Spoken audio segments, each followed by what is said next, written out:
reports the doctors' body has distanced itself from a strike by some medical unions scheduled for Wednesday.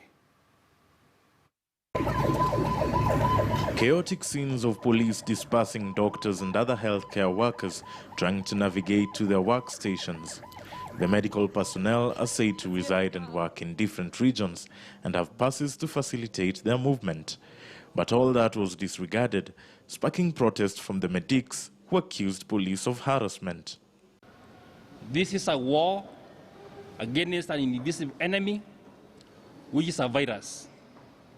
And this virus is being fought by healthcare workers.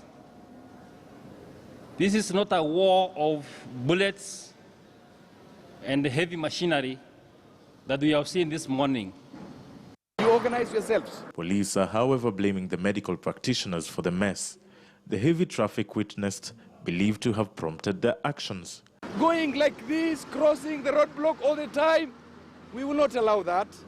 And if it happens that you must cross, then your representative doctor will be telling us who is who. But the medics were not the only ones locked out. Bernard Matimu, a kidney patient requiring dialysis, was also left stranded. Nilitoka asubuhi mapema nikielekea Keno Hospital kufanyiwa dialysis sababu naendanga siku 2 per week. Hiyo ni Monday na Thursday. Na wakati nilifika mahali bari ya roadblock iko, hakuweza kuangalia karatasi yangu ama nini, waliniambia tu nipiduke. Nikaenda hapo, nimepiduka mara 3.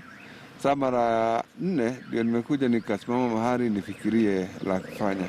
A similar claim of harassment was made by other medical practitioners under the banner Kenya Health Professional Society last week, who threatened to go on strike in a bid to push for better welfare. KMPDU has, however, distanced itself from the strike, as much as they agree with the aggrieved cadres. We are not yet at that point of issuing an industrial action threat, and we hope that we shall not get to that point.